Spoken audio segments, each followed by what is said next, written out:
तो कल यहाँ तक हो गया था मेरे भाई। किसने लिखा था?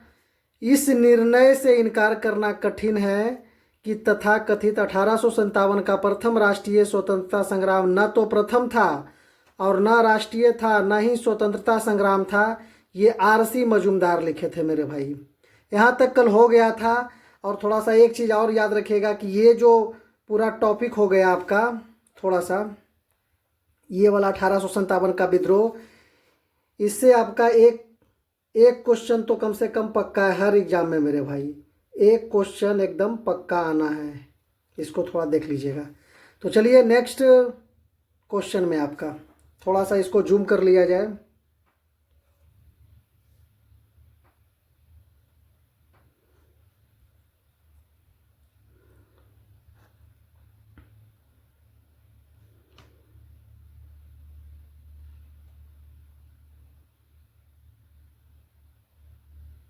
चलिए नेक्स्ट क्वेश्चन आपका हो गया द सिपोय।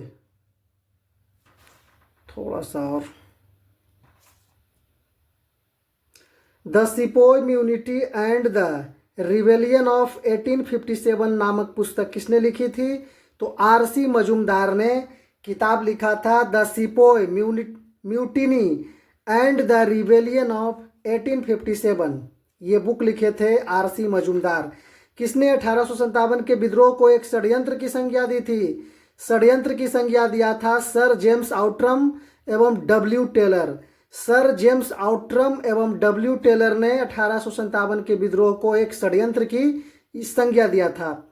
आधुनिक भारतीय इतिहास के विद्वानों में से किसने 1857 के आंदोलन के दौरान ग्रामीण विद्रोह पर काम नहीं किया? ग्रामीण विद्रोह पर काम नहीं किया। रजत कांत्रे कलात्मक और साहित्यक सृजनशीलता पर काम किया। नेक्स्ट क्वेश्चन, इस विद्वान ने मतलब किस विद्वान ने इस बात का विरोध किया कि 1857 के विद्रोह के प्रमुख कारणों में से एक कृषि समाज की बेचैनी थी? रंजीत गुहा ने किया। ये बिल्कुल स्वाभाविक सी बात है कि इसमें ज़्यादातर किसान लोग और मजदूर लोग 1857 के विद्रोह में ज़्यादा भाग लिए थे, तो ज़्यादा बेचैनी समाज में होगी। कृषि जो क्षेत्र से जुड़े हुए लोग हैं उन लोगों को हुआ होगा मेरे भाई। चलिए नेक्स्ट, किसके अनुसार यह 1857 का विद्रोह केवल सैनिक विद्रोह था? सिले और जॉन लॉरेंस के थ्रू इनका कहना था, इनके अनुसार कि ये केवल एक सैनिक विद्रोह था, इसमें कोई नेता लोग या फिर लोग भाग नहीं लिए थे, जो कहना था इनका। चलिए नेक्स्ट में, किसके अनुसार 1857 का विद्रोह एक पूर्णतया देशभक्ति रहित और स्वार्थी सैनिक विद्रोह था, जिसमें न कोई स्थानीय नेतृत्व ही था और न ही सर्वसाधारण का समर्थन प्राप्त था? जॉन सीले का कहना था। किसके अनुसार 1857 का विद्रोह एक पूर्णतया देशभक्ति रहित और स्वार्थी सैनिक विद्रोह था। बोल रहा है कि सैनिक लोग अपने स्वार्थ के लिए कर रहे थे, जिनमें न कोई स्थानीय नेतृत्व ही था और न ही सर्वसाधारण का समर्थन प्राप्त था। जॉन सीले का कहना है। फिर एक चीज़ और जॉन सीले का कहना है कि किसके अनुसार 1857 का विद्रोह एक संस्थापित सरकार के विरुद्ध भारतीय सेना का विद्रोह था? इसी जॉन सीले का कहना है। चलिए, किसके अनुसार यह 1857 का विद्रोह बर्बरता और सभ्यता के बीच के युद्ध था? टी आर होम्स इनका कहना था कि अंग्रेज लोग जो बर्बरता कर रहे थे भारतीय किसान पर, भारतीय लोगों पर, और ये जो अपनी सभ्यता के साथ पेश आ रहे थे, लेकिन इनके साथ बर्बरता जो अंग्रेज कर रहे थे, ये चीज़ कहना है टी आर होम्स का। Next, the Indian bar of independence 1857 नामक पुस्तक किसने लिखा था? तो ये बी डी सावरकर साहब ने लिखे थे। बी डी सावरकर ने लिखे थे 1857 में जो विद्रोह हुआ था उस पर एक किताब लिखे थे, the Indian war of independence 1857। भारतीय स्वाधीनता आंदोलन का सरकारी इतिहासकार कौन था? एस एन सेन भारतीय स्वाधीनता आंदोलन का सरकारी इतिहासकार था एस एन सेन। किसने कहा था कि 1857 की घटना का प्रारंभ धर्म के संघर्ष के रूप में हुआ था और इस घटना का अंत स्वतंत्रता संग्राम के रूप में हुआ? डॉक्टर एस एन सेन ने कहा था। किसने कहा था कि 1857 का घटना का प्रारंभ धर्म के संघर्ष के रूप में हुआ था और इस घटना का अंत स्वतंत्रता संग्राम के रूप में हुआ? डॉक्टर एस एन सेन ने कहा था। चलिए नेक्स्ट क्वेश्चन आपका है, इस मिसाल में हम मुसलमानों को हिंदुओं से भिड़ा नहीं पाए। एचिसन का यह कथन किस घटना से संबंधित है? 1857 के विद्रोह से है। इस मिसाल में हम मुसलमानों को हिंदुओं से भिड़ा नहीं पाए। एचिसन का यह कथन किस घटना से संबंधित है? 1857 के विद्रोह से संबंधित है।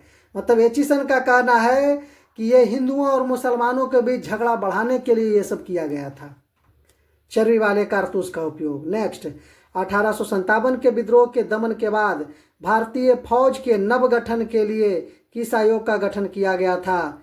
पिल आयोग का गठन हुआ था जुलाई 1858 में। इसके अध्यक्ष थे मेजर जनरल जोनाथन पिल।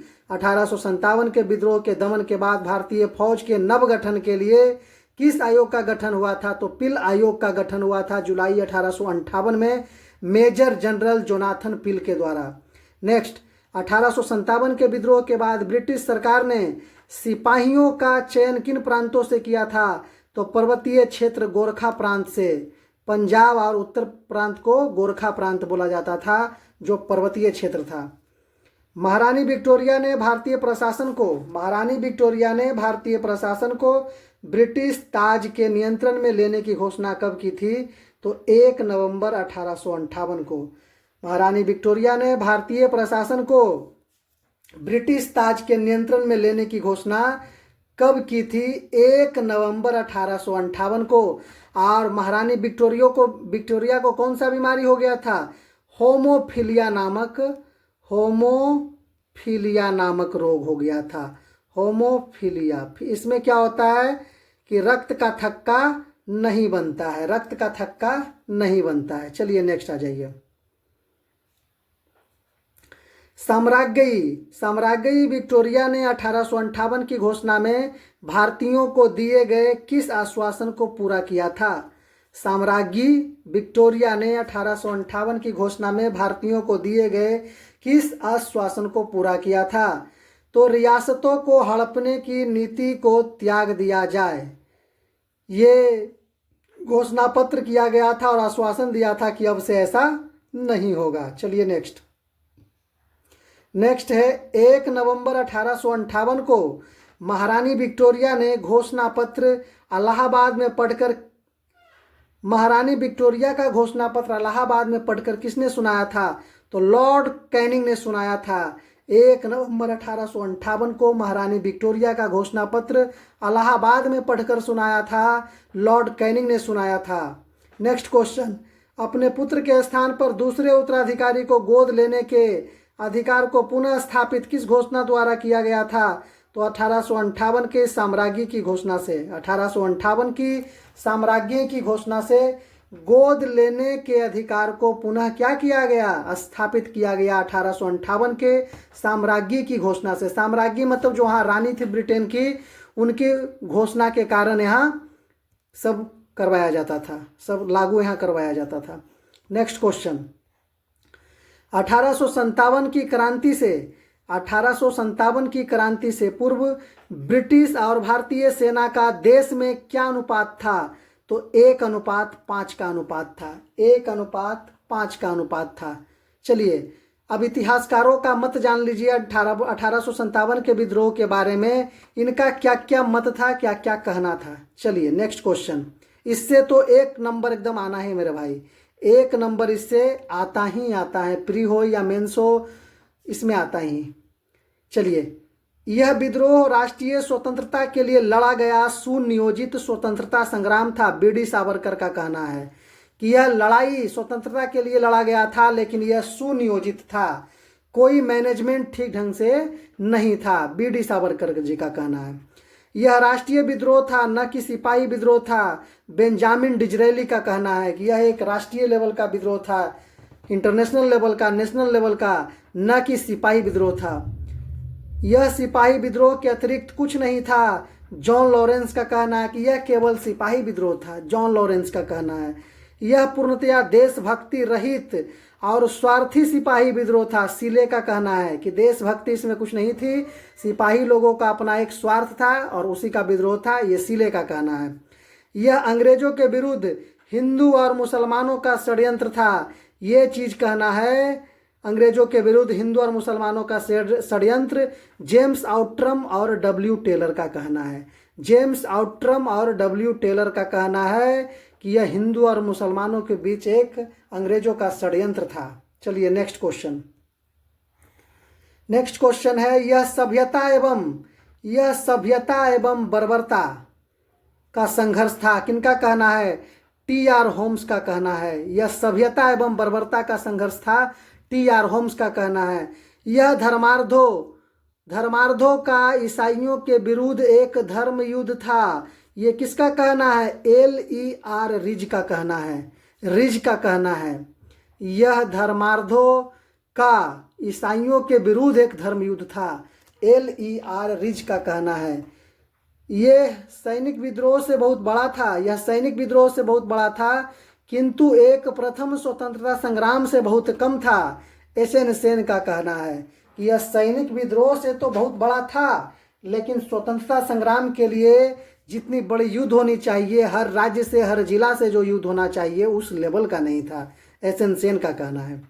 1857 का विद्रोह विदेशी शासन से राष्ट्र को मुक्त कराने का देशभक्ति पूर्ण प्रयास था। ये बिपिन चंद्र साहब का कहना है। 1857 का विद्रोह विदेशी शासन से राष्ट्र को मुक्त कराने का देशभक्ति पूर्ण प्रयास था, बिपिन चंद्र साहब का कहना है। यह मुस्लिम षड्यंत्र था जिसने हिंदू शिकायतों का लाभ उठाया था। यह जेम्स आउट्रम का कहना है। यह मुस्लिम षड्यंत्र था। वाह, देखिए लड़ाने का बुद्धि। मुस्लिम षड्यंत्र था जिसने हिंदू शिकायतों का लाभ उठाया गया था, जेम्स आउट्रम का। सन 57 का विद्रोह, वही 1857 का विद्रोह सिपाही विद्रोह नहीं अपितु स्वतंत्रता प्राप्ति की निमित्त भारतीय जनता का संगठित संग्राम था।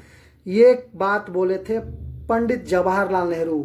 पी.डी. नेहरू साहब ने बोले थे कि यह विद्रोह सिपाही विद्रोह नहीं अपितु स्वतंत्रता प्राप्ति की निमित्त भारतीय जनता का संगठित संग्राम था। ये नेहरू साहब का बोलना था। चलिए नेक्स्ट, पंडित जवाहरलाल नेहरू का।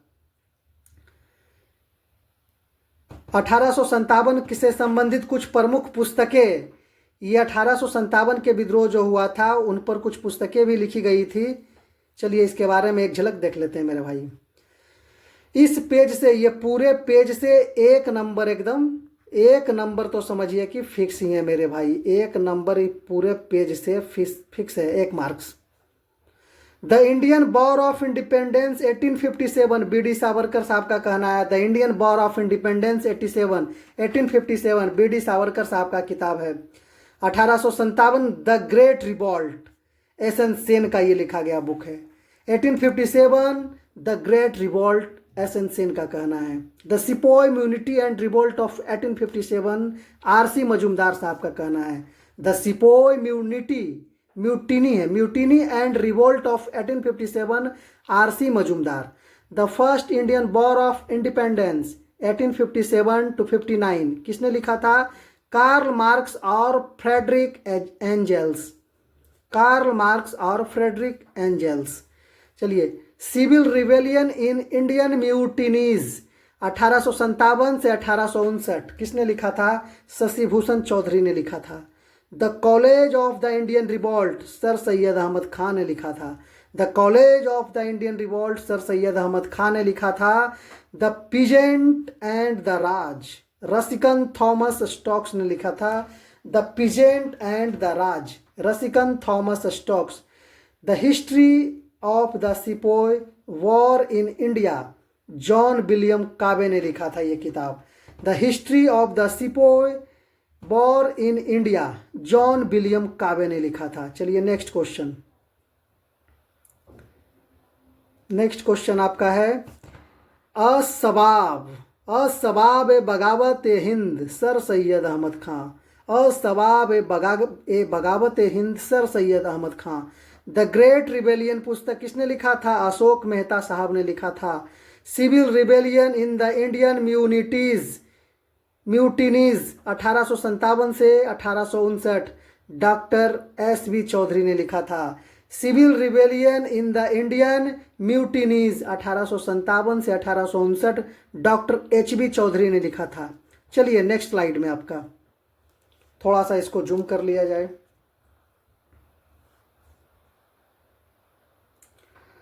अब प्रमुख जनजातीय एवं कृषक आंदोलन का जो किसान सभा हुआ था इसके बारे में। चलिए, नील विद्रोह, जिसमें सबसे महत्वपूर्ण था नील विद्रोह जो कि चंपारण में हुआ था और गांधी जी आए थे 1917 में जो आंदोलन हुआ था। चलिए, 1857 के विद्रोह के ठीक बाद बंगाल में कौन सा विप्लव हुआ था? तो नील विप्लव, नील उपद्रव हुआ था। नील आंदोलन की पहली घटना बंगाल के नदिया जिले में स्थित गोविंदपुर गांव में कब घटित हुई थी? तो सितंबर 1859 में घटित हुई थी। नील आंदोलन की पहली घटना बंगाल के नदिया जिले में स्थित गोविंदपुर गांव में कब घटित हुई थी? तो सितंबर 1859 में घटित हुई थी। नील विद्रोह की शुरुआत कहाँ से हुई थी? तो गोविंदपुर गांव नदिया जिले से। नदिया जिले कहाँ है भाई? तो बंगाल में है। नदिया जिले कहाँ है? तो बंगाल में है। चलिए नेक्स्ट, नील आंदोलन के स्थानीय नेता कौन थे? दिगंबर बिश्वास और विष्णु विश्वास। नील आंदोलन के स्थानीय नेता कौन थे? दिगंबर बिश्वास और विष्णु विश्वास। नील विद्रोह की सफलता के कौन कौन से प्रमुख कारण थे? रैयतों में अनुशासन था, एकजुटता था, संगठन एवं सहयोग था। यही चीज 1857 के विद्रोह में नहीं था मेरे भाई, लेकिन इनसे सीखने के लिए लोगों को मिला और लोग सीखे भी। नील विद्रोह में सफलता अर्जित किए। रैयतों में अनुशासन, एकजुटता और संगठन एवं सहयोग के कारण नील विद्रोह सफल हुआ था। चलिए नेक्स्ट, अगला क्वेश्चन है, नवंबर 1860 में जारी अधिसूचना के अनुसार किसकी खेती के लिए रैयतों को मजबूर नहीं किया जा सकता है? नील की खेती के लिए नवंबर 1860 में एक जारी हुआ अधिसूचना जिसमें कहा गया कि रैयतों को मजबूर नहीं किया जा सकता है। किसकी खेती के लिए? तो नील की खेती करने के लिए। किस कारण से भारत में 20वीं शताब्दी के आरंभ में नील की खेती का ह्रास हुआ था? तो नई खोजों के कारण विश्व बाजार में इसका अलाभकर होना। किस कारण भारत में 20वीं शताब्दी के आरंभ में नील की खेती का ह्रास हुआ था? नई खोजों के कारण विश्व बाजार में इसका अलाभकर होना। चलिए, नील कृषकों की दुर्दशा पर लिखी गई पुस्तक नील दर्पण के लेखक कौन थे? तो दीनबंधु मित्र। नील दर्पण के लेखक दीनबंधु मित्र थे। प्रसिद्ध नाटक नील दर्पण नील की खेती करने वाले किसानों की दमन का चित्रण किया गया है कि रचना किसने की? तो ये दीनबंधु मित्र ने किया था। नील की खेती के बारे में नाटक भी और लिखे भी थे इन पर। नील की किसान की दुर्दशा पर यह किताब लिखा गया था। चलिए नेक्स्ट, नील आंदोलन का खुला समर्थन कौन सा समाचार पत्र करता है? तो हिंदू पैट्रियाट जो हरीश चंद्र मुखर्जी द्वारा लिखा गया था। नील आंदोलन का खुला समर्थन कौन सा समाचार पत्र करता है? हिंदू पैट्रियाट जो हरीश चंद्र मुखर्जी साहब लिखे थे। भारतीय किसानों का पहला सफल विद्रोह कौन सा था? तो नील विद्रोह था। भारतीय किसानों का पहला सफल विद्रोह कौन सा विद्रोह था? नील विद्रोह था। चलिए नेक्स्ट क्वेश्चन,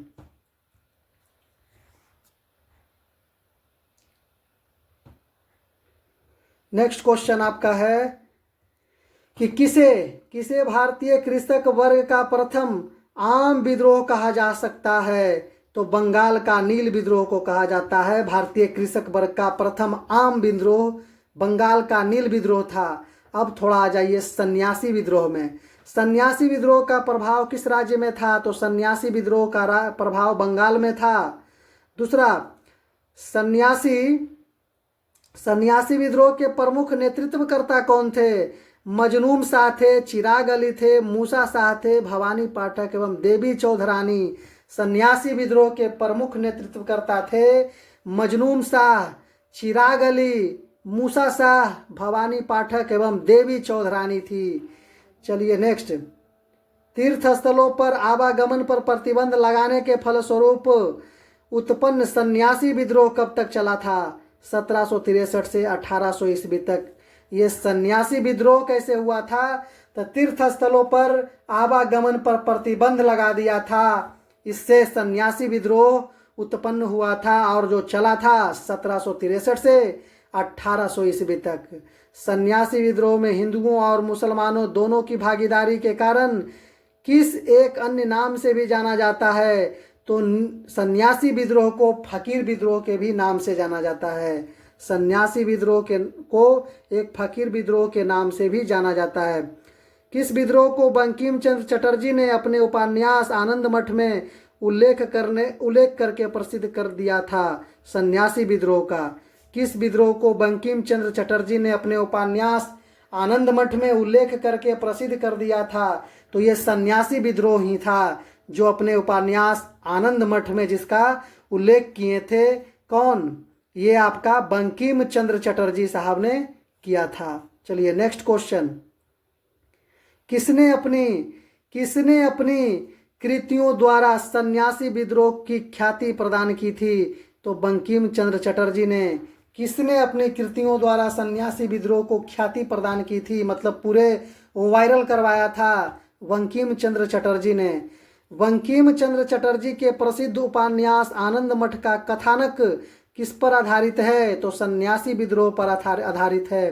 बंकिम चंद्र चटर्जी के प्रसिद्ध उपन्यास आनंद मठ का कथानक किस पर आधारित है? तो सन्यासी विद्रोह पर आधारित है। सन्यासी विद्रोह को दबाने का श्रेय किसे दिया जाता है? वारेन हेस्टिंग्स को दिया जाता है।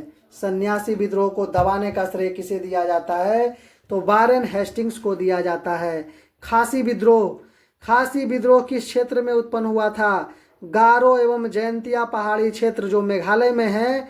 गारो, खासी, जयंतिया और मेघालय की ये जनजाति भी है, तो खासी विद्रोह वही हुआ था गारो एवं जयंतिया पहाड़ी के क्षेत्र से जो मेघालय में है। और गारो, खासी, जयंतिया ये जनजाति भी है, कहाँ? मेघालय की जनजाति है। नेक्स्ट, अंग्रेजों के विरुद्ध खासी विद्रोह का नेतृत्व किसने किया था? खासी विद्रोह का नेतृत्व आप अतिरोध सिंह का तो नाम कम जानते होंगे, लेकिन तीरथ सिंह का नाम आप जानते होंगे मेरे भाई। तो यही है अतिरोध सिंह उर्फ तीरथ सिंह, दोनों नाम इन्हीं का है मेरे भाई। चलिए, बेलू थम्पी का विद्रोह, इसके बारे में थोड़ा जान लें। बेलू थम्पी विद्रोह का प्रमुख कारण क्या था? बेलू थम्पी विद्रोह का प्रमुख कारण था 1805 में बेलेजली द्वारा सहायक संधि के द्वारा कठोर शर्तों को लागू करना। बेलू थम्पी विद्रोह का प्रमुख कारण था 1805 में बेलेजली द्वारा सहायक संधि के द्वारा कठोर शर्तें को क्या करना? लागू करना। यही बेलू थम्पी विद्रोह का प्रमुख कारण था मेरे भाई। चलिए नेक्स्ट, बेलू थम्पी विद्रोह का नेतृत्व किसने किया था? त्रावणकोर के दीवान बेलू थम्पी ने। बेलू थम्पी थे त्रावणकोर के दीवान और इस विद्रोह का नेतृत्वकर्ता भी वही थे। बेलू थम्पी विद्रोह में किस सेना ने मदद की थी? नायर सेना ने मदद की। बेलू थम्पी में किस सेना ने मदद की थी? तो नायर सेना ने मदद किया था। बेलू थम्पी ने अंग्रेजों के विरुद्ध आंदोलन कहाँ पर किया था? केरल में किया था। बेलू थम्पी ने अंग्रेजों के विरुद्ध आंदोलन कहाँ पर किया था? तो केरल में किया था। इसके बाद आ जाते हैं हम लोग बेल्लौर विद्रोह में। चलिए, बेल्लौर विद्रोह क्या था? तो बेल्लौर विद्रोह कहाँ पर हुआ था? मैसूर में हुआ था। बेल्लौर विद्रोह मैसूर में हुआ था। बेल्लौर का विद्रोह कब हुआ था? 1806 ईस्वी में मैसूर में हुआ था। बेल्लौर विद्रोह का प्रमुख कारण क्या था? तो सामाजिक एवं धार्मिक रीति रिवाज में हस्तक्षेप करना, ये बेल्लौर विद्रोह का प्रमुख कारण था। बेल्लौर विद्रोह मुख्यतया किसके द्वारा किया गया था? तो ये भी सैनिकों के द्वारा ही किया गया था। बेल्लौर विद्रोह मुख्यतया किसके द्वारा किया गया था? तो सैनिकों द्वारा किया गया था। बेल्लौर का विद्रोह किस गवर्नर जनरल के समय में हुआ था? तो सर जॉर्ज बार्लो के समय में हुआ था। जो 1805 से 1807 ईस्वी तक गवर्नर रहा था। बेल्लौर का विद्रोह किस गवर्नर जनरल के समय में हुआ था? Sir George Barlow. 1805 और 7 ईस्वी के बीच में हुआ था बेल्लौर विद्रोह। चलिए अब भील जनजाति, भील विद्रोह के बारे में थोड़ा देख लेते हैं।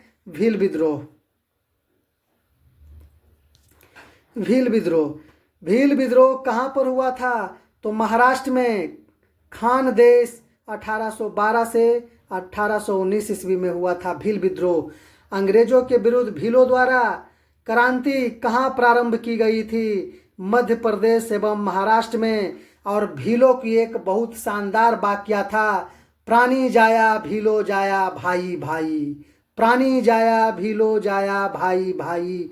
और ये विरोध भीलों द्वारा क्रांति कहाँ प्रारंभ की गई थी? मध्य प्रदेश एवं महाराष्ट्र में।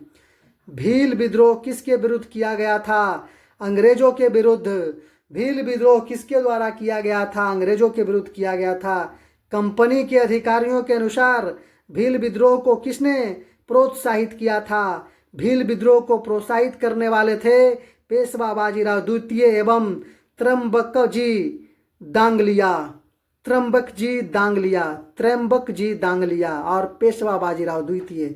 1825 ईस्वी में भीलों ने पुनः किसके नेतृत्व में विरोध किया था? तो सेबरम के नेतृत्व में 1825 में भीलों ने पुनः नेतृत्व किया था विद्रोह का। सेबरम के नेतृत्व में क्या किया था? 1825 में भीलों ने पुनः विद्रोह शुरू किया था। चलिए आज भर के लिए इतना ही मेरे भाई। चैनल को सब्सक्राइब कर दीजिएगा, लाइक और शेयर जरूर कीजिएगा मेरे भाई।